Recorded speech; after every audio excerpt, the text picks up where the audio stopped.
We can indeed confirm that there was GPS jamming. What we can say is that the Bulgarian authorities suspect this blatant interference was carried out by Russia.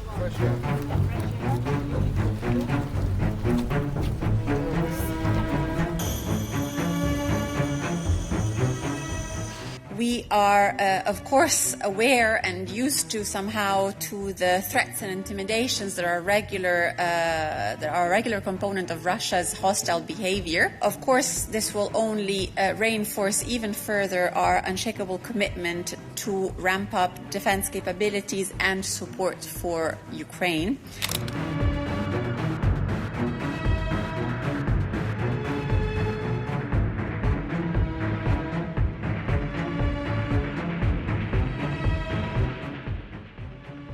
European Commission President Ursula von der Leyen's plane experienced a serious disruption while landing in Bulgaria after its GPS navigation system was jammed in what officials suspect was deliberate interference by Russia. According to a spokesperson for the European Commission, Bulgarian authorities informed the EU that they believe this blatant act of interference was carried out by Moscow, though the pilots were ultimately able to land the plane safely at Plovdiv airport using paper maps and analog instruments.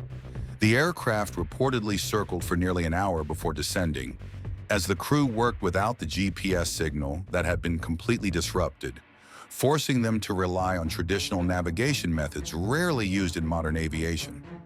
Notably, von der Leyen has been one of Ukraine's most vocal allies, consistently urging European governments to provide more resources and support to Kyiv as it fights Russia's ongoing aggression, making the timing of this incident particularly significant. She was in the middle of a multi-day tour of EU nations bordering Russia and Belarus, a trip designed to show solidarity and strengthen Europe's security posture, when the suspected Russian jamming attempt occurred. Separately, Bulgaria issued a statement saying that the satellite signal used for the aircraft's GPS navigation was disrupted. As the aircraft approached Plovdiv airport, the GPS signal was lost. For months, authorities in Scandinavia and the Baltic region have reportedly accused Moscow of jamming navigation systems, with research teams in Poland and Germany concluding that Russian forces based in Kaliningrad and a shadow fleet of ships were responsible. We can indeed confirm that there was GPS jamming, but the plane landed safely in Bulgaria. We have received information from the Bulgarian authorities that they suspect that this was due to blatant interference by Russia. We are, of course, aware and used to somehow to the threats and intimidations that are a regular component of Russia's hostile behavior. Of course, this will only reinforce even further our unshakable commitment to ramp up defense capabilities and support for Ukraine. This incident actually underlines the urgency of the mission that the President is carrying out in the frontline member states these days. There she has seen firsthand the everyday challenges of threats coming from Russia and its proxies. And of course, the EU will continue to invest into defense spending and in Europe's readiness even more after this incident.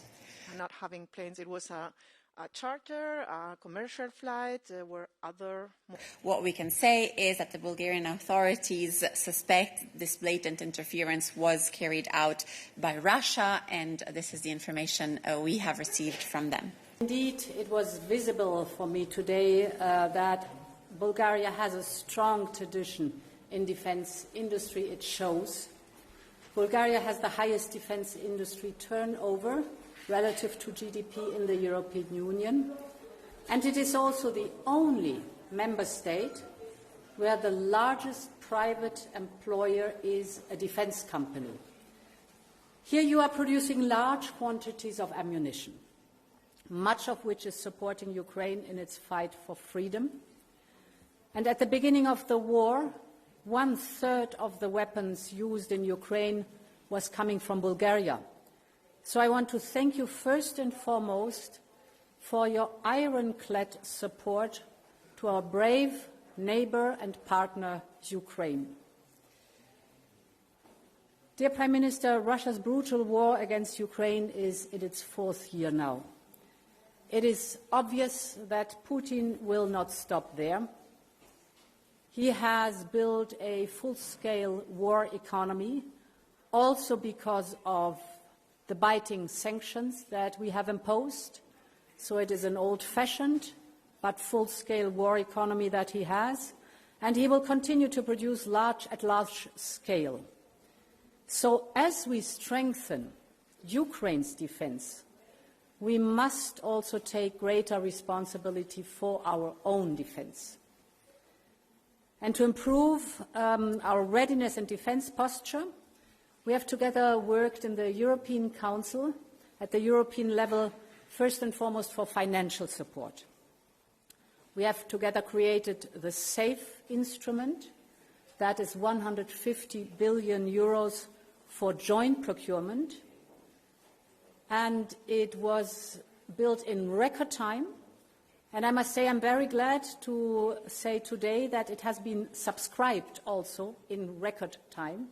Thank you, Bulgaria, also for taking part in the subscription for the SAFE instrument.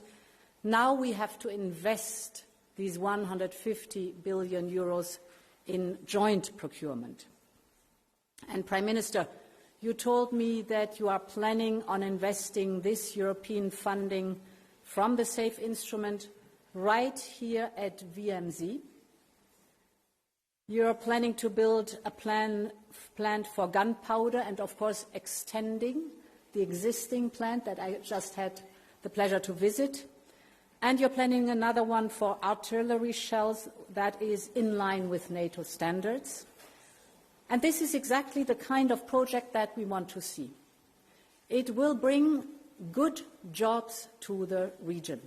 Up to 1,000 new jobs will come here to Sopot, thanks to these projects.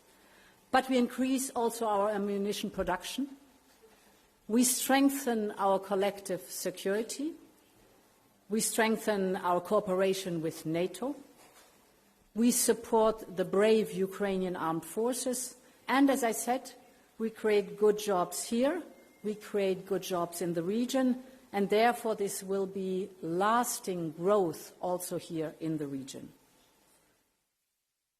At the moment, being everywhere in Europe, we are speeding up the production because the times we live in call for it. Our production capacity should reach 2 million shells by the end of this year. And as I said, we have to keep up the sense of urgency. Putin has not changed and he will not change. He is a predator. He can only be kept in check through strong deterrence.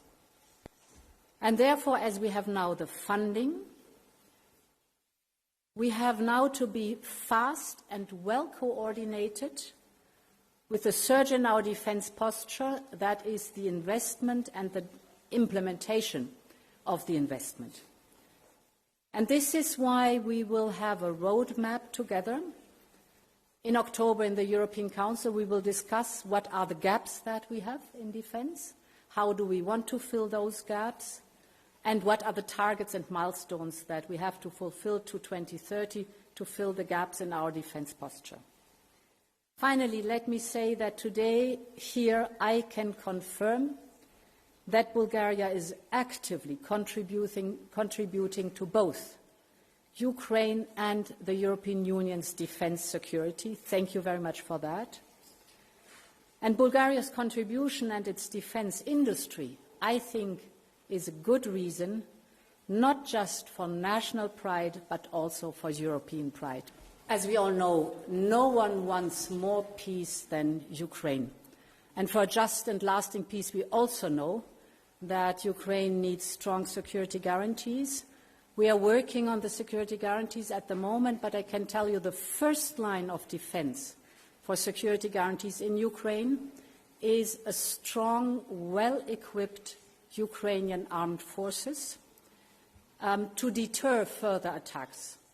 I often say that Ukraine should be a steel porcupine that is indigestible for potential invaders. And what you are doing here at VMZ is exactly the contribution that is needed, because you are producing ammunition, and this helps the much-needed ammunition to Ukraine for equipping the strong Ukrainian armed forces, but it is also a production to refill our own shelves here, our own stocks in the European Union. So in two ways, you are contributing to the security guarantees for Ukraine and, of course, the security of the Europeans. The second line of defense in the security guarantees then would be the coalition of the willing, a multinational troop with a backstop of the Americans and presence of the Americans. And finally, the third line of defense is a strong European defense posture.